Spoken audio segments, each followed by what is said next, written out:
لیکن پاکستان نے ظاہر ہے ہر ملک اپنے مفاد میں فیصلے کرتا ہے، تو پاکستان نے بڑی دانش مندی سے بڑے سلیقے سے امریکہ کو ناراض کیے بغیر وہ بندرگاہ جو ہے وہ چائنا کے حوالے کی۔ تو جو بلوچستان ہے اس میں ٹوٹل جو بلوچ آبادی ہے وہ پاکستان کی آبادی کا 3% سے بھی کم ہے۔ تو بلوچستان کی محروم ان کی جائز سیاسی رنجشیں ہیں، ان کی جائز بات چیت ہے، ان کی جائز خواہشات ہیں، اور حکومت پاکستان کو اور پاکستان کے اداروں کو اس کے اوپر توجہ دینی چاہیے۔ لیکن اس کے ساتھ میں صرف یہ بتانا چاہوں گا کہ یہ تشویشناک صورتحال نہیں ہے، وہ اس لیے کہ یہ جو بلوچ اپرائزنگ ہے یہ پچھلے 8-10 ماہ میں زیادہ بڑی ہے، اس سے پہلے بلوچستان کے حالات بالکل ٹھیک تھے یا کافی بہتر تھے، اور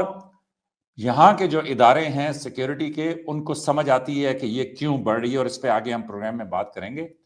اسی طریقے سے یہ جو اٹیک ہے آپ بات کر رہی تھیں، اس کا جو جیلم کا اٹیک ہے، اس کے اوپر انڈین میڈیا جو ہے وہ ایک فضا قائم کرنے کی کوشش کر رہا ہے کہ ایز ایف کہ وہ پاکستان کے اندر جس کو چاہیں وہ اٹیک کر لیں۔ اس میں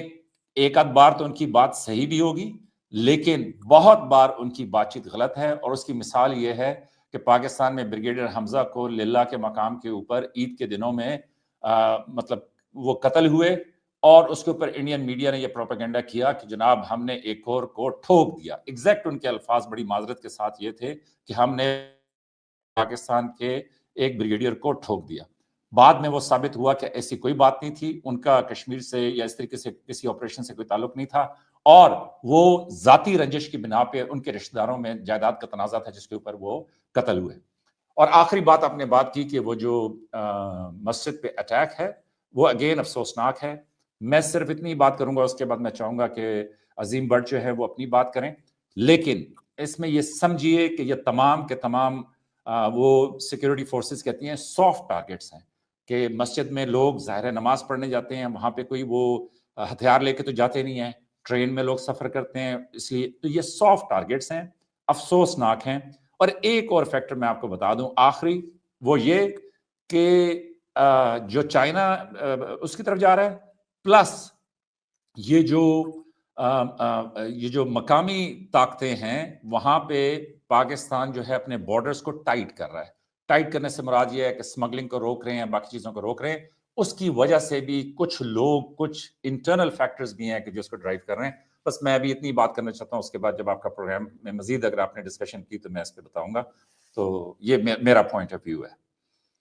شکریہ سر عظیم بٹ صاحب، آپ سے میرا سوال ہے یہ جو ابو قتل ہیں، اگر ان کی پریویس ہسٹری کی بات کریں، انڈین میڈیا یہ بتاتا ہے کہ جب پرائم منسٹر نریندر مودی نے 2024 میں اوتھ لی، تب بھی جو ہے انہوں نے ہندوؤں کو ٹارگٹ بنایا، ان کو قتل کیا، اور یعنی کہ ان کا نشانہ جو ہے وہ زیادہ تر ہندو ہی تھے۔ اور اس کے علاوہ یعنی کہ انڈین میڈیا بہت ساری ایلیگیشنز لگا رہا ہے، اور یہ الزام وہ خود پر لے رہا ہے۔ آپ اس پر کیا کہنا چاہیں گے؟ کیا ان کا اثر و رسوخ جو ہے وہ پاکستان کی ڈیپ پالیٹکس میں بھی آ چکا ہے، اور اس کے ساتھ ساتھ وہ وہاں پر بیٹھے جو ہے وہ پاکستان میں کچھ بھی ایکشن کروا سکتے ہیں؟ دوسری جانب بی ایل اے یعنی کہ ہمارے D G I S P R جو ہیں وہ یہ کلیم کرتے ہیں کہ بی ایل اے اور را جو ہے وہ مل گیا ہے۔ اس پر آپ کیا کہنا چاہیں گے؟ تھینک یو ویری مچ ربا۔ ویسے تو میرے صاحب نے بڑا بہترین طریقے سے اس کو بتا دیا، مگر دیکھیں چونکہ انڈین میڈیا پہ میرا جانا رہتا ہے، اور میں یہ سمجھتا ہوں کہ بڑی نادانی میں ہندوستان اس وقت اپنے لیے ایک مشکلات جو ہے نا وہ کھڑی کرنے جا رہا ہے۔ پاکستان کے اندر ہونے والی جو دہشت گردی ہے اس کو خود اپنے اوپر تھوپنے کا مقصد یہ ہے کہ آپ انٹرنیشنلی اس چیز کو ایڈمٹ کر رہے ہیں کہ پاکستان کے اندر اگر کوئی بھی اس طرح کی کاروائی ہوتی ہے غیر انسانی غیر قانونی تو وہ بھارت کروا رہا ہے۔ تو یہ تو ہمارا جو پچھلے تقریباً 78 سال سے کلیم ہے، اور جو حقیقت بھی ہے، ناٹ اونلی کلیم، وہ حقیقت بھی ہے، وہ خود اس کو ایڈمٹ کر رہا ہے۔ تو میرا خیال ہے کہ اب یہ گورنمنٹ کی اور ریاست کی ذمہ داری بنتی ہے پاکستان کی کہ وہ ان ایشوز کو لے کے جو ہے وہ عالمی نہ صرف اداروں میں بلکہ I think international court of justice میں، یو این کے اندر اور دیگر جگہوں پر جس طریقے سے بھی ہو سکے اس چیز کو ایکسپوز کرنا چاہیے۔ تو ایک تو یہ وہ اپنے لیے خود مشکلات پیدا کر رہا ہے. اب حقیقت اس میں کتنی ہے وہ بڑی امپورٹنٹ چیز ہے. جس طرح میرے صاحب نے بات کی ہے کہ بھارت جو ہے وہ ڈیلی بیسس کے اوپر 20 سے 25 کلیم کرتا ہے, اور اس میں سے اگر آپ دیکھیں تو اس ڈیلی کے 20-25 کلیمز کے بعد مہینے بعد جا کے ان کا کوئی ایک آدھا جو ہے وہ سچا ثابت ہوتا ہے. تو یہ ان کی باتوں کے اوپر, ایگزیجریشن کے اوپر تو میرا خیال ہے ہمیں نہیں جانا چاہیے. مثال کے طور پہ جعفر ایکسپریس کا جو معاملہ تھا بولان کا, اب میں آپ کو ایک بڑی انٹرسٹنگ بات بتاؤں کہ بی ایل اے, آپ یہ دیکھیں کہ بی ایل اے کی جو ویڈیوز ہیں وہ سرکولیٹ کرتی ہیں ٹویٹر کے اوپر اور دیگر جگہوں کے اوپر, اور وہ آئی تھنک بعض اوقات ایسا ہوتا ہے کہ ٹویٹر پہ بعد میں آتی ہیں جو بی ایل اے کے ترجمان ہیں سو کولڈ. ہم دیکھتے ہیں کہ ٹویٹر پہ مختلف اکاؤنٹس ہیں جو رن ہوتے ہیں, لیکن وہ انڈین میڈیا پہ پہلے نظر آ جاتی ہیں وہ ویڈیوز کہاں سے آتی ہیں؟ جب بھی کوئی بی ایل اے اٹیک کرتا ہے تو وہ اس کی چھوٹے موٹی جو فوٹیجز ہوتی ہیں وہ ہمیں انڈین میڈیا پہ نظر آتی ہیں. اب جو نیکسس ہے بی ایل اے کا اور بھارت کا, اس کو ثابت کرنے کے لیے اتنا ہی کافی ہے کہ بی ایل اے باقاعدہ طور کے اوپر ویڈیوز بنا کے انڈین ایجنسیز کو بھیجتا ہے, اور وہ پھر ان کی میڈیا میں جو ہے وہ سرکولیٹ ہوتی ہیں. اور باقاعدہ طور پہ کچھ سورسز کے تھرو ہمیں یہ بھی انفارمیشن ملی کہ بی ایل اے باقاعدہ ایک فوٹیج کے کئی ڈالرز لیتا ہے ان سے, کئی $100 ملتے ہیں ان کو کہ آپ نے اگر اٹیک کرنا ہے تو فلاں اٹیک کے بعد جو آپ فوٹیج بنا کے بھیجیں گے تو آپ کو پیسے ملیں گے. تو یہاں تک ان کے نیکسز ہیں. تو اس تمام چیزوں کے بعد اب یہ دیکھیں, میں ہمیشہ یہ کہتا ہوں کہ جہاں پر آپ نے دشمن تو غلط ہے اس کے بارے میں تو کوئی دو رائے ہے ہی نہیں, لیکن جو کوتاہیاں ہمارے اینڈ سے ہوتی ہیں, ہماری حکومتی اینڈ سے ہوتی ہیں, اسٹریٹجک اینڈ سے ہوتی ہیں, اس کو سدھارنے کی بڑی کوشش کرنی چاہیے. جیسا میں نے کہا کہ اگر ہندوستان خود یہ الزام اپنے اوپر لے رہا ہے, جو کہ حقیقت بھی ہے کہ وہ پاکستان کے اندر دہشت گردی کرتا ہے, اس کے باوجود اگر ہم لوگ اس چیز کو اس طریقے سے عالمی سطح پر پروموٹ نہیں کر پا رہے ہیں, تو یہ پھر ہماری گورنمنٹ کی بھی تو وہ ایک طرح سے میں کہوں گا کہ وہ ناکامی اور نااہلی ہے نا, کہ ہم نہیں کر پاتے. اور جو ہندوستان ہے وہ ہمارے نہ کرتے ہوئے بھی یا ہماری ریاستی سرپرستی کے اندر ایسی کوئی چیز نہیں ہوتی ہے کہ ہم لوگ جو ہے وہ دہشت گردی کو پروموٹ کریں, لیکن ہندوستان کا نیریٹو جو ہے وہ پروپیگنڈا نیریٹو جو ہے وہ انٹرنیشنلی بکتا ہے. تو یہ آئی تھنک یہ نیریٹو کی جنگ جو ہے یہ ہمیں اب کھیلنی چاہیے اور سیکھنی چاہیے. اور میں بلوچستان کی جہاں تک آپ نے حافظ سعید صاحب کی آپ نے بات کی ہے, لیکن حافظ سعید صاحب کے حوالے اب یہاں سے ہی اندازہ لگا لیں آپ کہ ابو کتال کی جو بات کی گئی اس کے ساتھ ساتھ سب سے پہلے جو خبر چلائی گئی اور نیریٹو بلڈ کیا گیا کہ ہم نے حافظ سعید کو ٹارگٹ کیا اور حافظ سعید کو مار دیا گیا. اور انفارچونیٹلی پاکستان کے اندر ایسے کئی اکاؤنٹس ہیں, اور آج ابھی بھی انہوں نے شرم نہیں آئی ان کو کہ وہ اس ٹویٹ کو ڈیلیٹ ہی کر دیتے. انہوں نے وہ ٹویٹ ڈیلیٹ نہیں کی ہے, وہ جو صبح انہوں نے کی کہ حافظ سعید مارے جا چکے ہیں پاکستانی اکاؤنٹ نے, اور میں نام نہیں لوں گا چلیں اب کیونکہ وہ ایک پولیٹیکل پارٹی سے بھی تعلق رکھتے ہیں. ایسے لوگ موجود ہیں جو پاکستان کی پولیٹیکل پارٹی سے تعلق رکھتے ہیں, پاکستان کے نیشنل میڈیا پر بیٹھتے ہیں, ان کی ٹویٹ آپ اس رائٹ ٹائم اس وقت 11:21 ہو رہے ہیں اور اب تک ان کی ٹویٹ ٹویٹر کے اوپر موجود ہے جو انہوں نے صبح کی کہ ہماری اطلاع کے مطابق حافظ سعید کو مار دیا گیا ہے اور وہ ہلاک کر چکے ہیں. تو اب یہاں سے آپ اندازہ لگائیں کہ بھارت کا نیریٹو اگر ہمارے یہاں پر بیٹھے ہوئے لوگ پرومپٹ کر رہے ہیں اور اس کو پھیلا رہے ہیں, تو ویئر از لائک ہماری اسٹریٹجی کہاں ہے؟ پیکا کے اندر میرے جیسا بندہ اٹھایا گیا تھا 2019 کے اندر, خان صاحب تھے اور انہوں نے کہا جی پولیٹیکل آپ نے جو ہے وہ بات نہیں کرنی. تو بات یہ کہ پیکا کو اتنا سخت کر کے کیا فائدہ اگر آپ اس کے اوپر امپلیمنٹیشن نہیں کر پا رہے ہیں, اور آپ صرف ان لوگوں کو اٹھا رہے ہیں جو شاید پولیٹیکل نیریٹو سے یا پولیٹیکل جو ہے وہ اختلاف کرتے ہیں. تو ایسی میں آپ کو بتا رہا ہوں کہ ٹویٹ ابھی بھی موجود ہے. تو وہ چیز جو ہندوستان کی تھی وہ جو ایگزیجریٹ کی گئی کہ حافظ سعید کو نشانہ بنایا گیا, وہ تو غلط ثابت ہوگی. جناب میرے صاحب نے بھی بتایا کہ ان کو تو کوئی نقصان نہیں پہنچا. ابو کتال کو مارا گیا, ٹھیک ہے وہ مارا گیا, وہ اس کے پیچھے انکوائری ہوگی کہ آیا وہ ڈائریکٹلی ہٹ کیا گیا یا یہاں پر بھاڑے کے جو کرائے کے جو قاتل ہیں ان کے تھرو کروایا گیا, کس طریقے سے کیا گیا, وہ آنے والے چند دنوں میں اس کی انکوائری بھی سامنے آ جائے گی. تو بات یہ کہ ہندوستانی میڈیا, اب یہاں سے اندازہ لگائیں نا ربا کہ پاکستان کے اندر 50+ چینلز ہیں, نیوز چینلز, اس سے بھی کئی زیادہ ہیں, میں جو ہائی لائٹڈ چینلز ہیں میں ان کی بات کر رہا ہوں, مین اسٹریم. آپ نے کبھی دیکھا ہے کہ 2 ہفتے 3 ہفتے 2 مہینے 1 سال کبھی بھی بھارت کی انٹرنل معاملات کو لے کے ہمارے چینلز نے کبھی ڈسکشن کی ہو کہ جی بھارت کے اندر اب یہ ہو گیا تو اب ہم بھارتی اینالسٹ کو بلاتے ہیں اور یا بھارتی صحافیوں کو بلاتے ہیں اور ڈسکشن کرتے ہیں؟ آپ وہ ایک obsessed جو ہونا ہوتا ہے اس کو دیکھیں کہ بھارت کا ڈیلی بیسس کے اوپر تمام چینل کے اوپر جو ہے نا وہ 10 سے زیادہ پروگرام. ابھی مجھے صبح ایک چینل نے بلایا ہے TV9 نے کہ بھی آپ نے آگے بات کرنی ہے, تو مطلب وہ obsessed ہیں پاکستان کے معاملات کو لے کے اور پھر وہ نیریٹو کو بھی بلڈ کرتے ہیں. انفارچونیٹلی پاکستان کے اندر سے بھی کچھ لوگ جو ہیں وہ اس کا نشانہ بن جاتے ہیں اور وہ اس طرح کی چیزوں کو پھیلاتے ہیں, جیسا میں آپ کو بتا رہا ہوں کہ حافظ سعید سے متعلق خبر تھی. اب جعفر ایکسپریس کی جہاں تک بات ہے اسی کو آپ لے لیجئے کہ کلیم BLA کی طرف سے کیا گیا کہ ہم نے 200+ لوگوں کو مار دیا ہے. ٹھیک ہے, شہید کر دیا ہے. اور اس کے اندر انہوں نے کہا کہ جو ہے وہ درجنوں کی تعداد کے اندر انہوں نے ہمارے سیکورٹی فورسز کے لوگوں کا بھی کہا کہ ان کو جو ہے وہ ہم نے شہید کیا. لیکن اینڈ ریزلٹ کیا نکلا؟ اینڈ ریزلٹ نکلا کہ ٹوٹل 16 لوگ تھے, جن کے اندر سے سیکورٹی کے جو ہمارے فورسز کے جو جوان تھے وہ آئی تھنک وہ 8 کے قریب تھے, جو ڈی جی ایس پیار نے بتایا if I'm not wrong, اور جو شہید ہوئے, اور وہ بھی آپریشن سے پہلے ہوئے, اور ان نہتے لوگوں کو مارا گیا. تو مطلب آپ ان انقلابیوں کی جو سو کولڈ انقلابی ہیں ان کے آپ انقلاب کا لیول دیکھیں کہ وہ نہتے لوگوں کو ٹارگٹ کرتے ہیں, ٹھیک ہے, اور اس طرح ان کی ہمت نہیں ہے. جیسے ہی ہمارے جو ایس ایس جی کے کمانڈوز تھے اور جو ہماری فورسز تھی, جب وہ مسلح ہو کے جب وہ اسلحہ لے کے اور اپنے ایکشن کی طرف گئی تو ایک کو بھی وہ نشانہ نہ بنا سکے. تو وہ ایگزیجریشن کا لیول آپ دیکھیں. ابھی اس وقت بھی جو نوشکی کے اندر جو اٹیک ہوا اس کے اوپر صبح سے جو ہے وہ بی ایل اے کے اکاؤنٹس کے تھرو بھی اور بھارت کے تھرو بھی یہ کہا جا رہا ہے کہ 40+ فوجیوں کو جو ہے وہ شہید کیا گیا ان کی طرف سے. تو برے الفاظ بولے جاتے ہیں کہ 90 چلے 90 کر لیتے ہیں. آئی تھنک میں نے ابھی ریسنٹلی دیکھا تو وہ بھی شاید 40 پہ آگے ہوئے ہیں, صبح انہوں نے 90 کہا ہوگا یا اینی وے 90s بھی. تو اب آپ اندازہ کریں نا, ابھی میرے سامنے بی بی سی کھلا ہوا ہے, یہ میرا لیپ ٹاپ سامنے پڑا ہے, بی بی سی کہہ رہا ہے کہ ٹوٹل 6 لوگ جو ہے نا وہ 5 لوگ جو ہے وہ ہلاک ہوئے ہیں, اور جس میں سے 3 سیکورٹی کے ہیں اور 2 جو ہے وہ عام لوگ ہیں. آپ مجھے بتائیں کہ اس ایگزیجریشن لیول کے اوپر ہم کیا انالیسس کریں؟ جھوٹ کے مقابلے میں کیا دلیل لے کے آؤں؟ ایک بندہ 90 لوگوں کے مرنے کی جو ہے وہ بات کر رہا ہے, اور ٹوٹل انٹرنیشنل میڈیا جو ہے وہ 5 کی بات کر رہا ہے, جس کے اندر سے 3 سیکورٹی اہلکار ہیں اور باقی 2 جو ہے وہ عام لوگ ہیں. اسی طریقے سے جو جعفر ایکسپریس کا معاملہ تھا, وہاں پر جو D G I S P R نے کانفرنس کی, اس کے اندر صرف پاکستانی صحافی موجود نہیں تھے, عالمی میڈیا کو بھی انوائٹ کیا گیا تھا, اور وہ سوال بڑا وائرل بھی ہوا جو بی بی سی کی ایک خاتون نے کیا. پھر وہ جعفر ایکسپریس کے اس مقام کے اوپر لے کے جا کے ان کو وزٹ بھی کروایا گیا صحافیوں کو. تو میرا خیال ہے کہ بھارت کے جو جھوٹ ہے اس کو ہمیں اتنا ایگزیجریٹ نہیں کرنا چاہیے. البتہ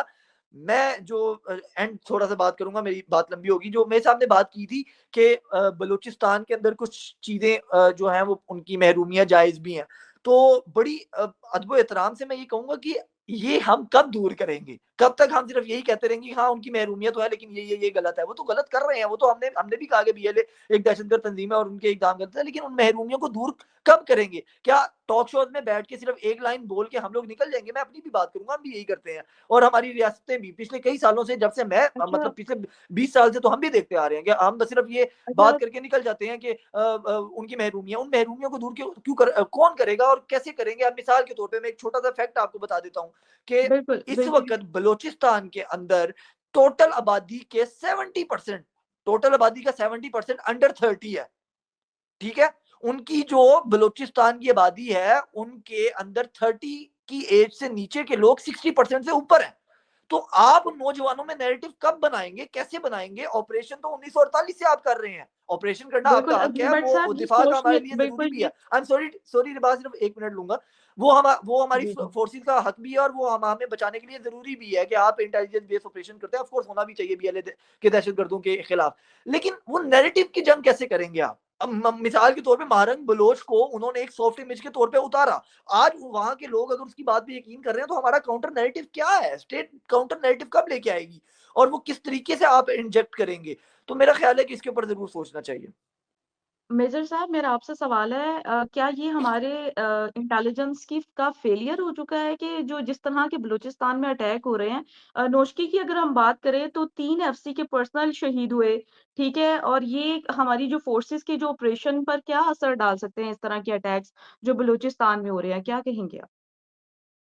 اور ہمارے D G I S P R نے بھی کہا ہے کہ را اور جو بی ایل اے ہے وہ مل گئی ہے, اس پر آپ کیا کہیں گے؟ چلیں, آپ لوگوں نے 3 سوال کر دیے, اور مجھے عظیم کی باتیں سن کے بڑا اچھا لگا, اور بڑے جذبے سے اور سچے دل سے اور درد سے وہ بات کر رہا تھا. تو میں پہلے آپ کے سوال کا جواب دیتا ہوں, اور اس کے بعد میں اپنی سمجھ کے مطابق عظیم کے سوال کا جواب دوں گا. تو پہلے آپ نے کہا کہ کیا یہ انٹیلیجنس فیلئر ہے؟ آپ اپنے اداروں پہ مکمل اعتبار رکھیں. پلوامہ میں جب اٹیک ہوا تھا, مجھے وہ آپ کے چینل پہ جو انڈین دوست ہیں وہ بار بار یہی شکایت کر رہے ہیں کہ میجر صاحب ابھی نندن کا ذکر جو ہے وہ کیوں اتنی بار کرتے ہیں. تو میں صرف انٹیلیجنس کے اوپر بات کرتا ہوں. تو الحمدللہ ہماری ایسی انٹیلیجنس تھی کہ ہم سب کچھ دیکھ رہے تھے کہ پلوامہ میں کیا ڈرامہ ہوا, اس کے بعد انڈیا نے کس طریقے سے بالا کوٹ کے اوپر میزائل پھینکے. اور دیکھیں, میں پھر بتا رہا ہوں کہ انہوں نے سویلین علاقے کے اوپر میزائل پھینکے, اور کچھ درخت اور ایک کوے کو, میں نہیں کہہ رہا,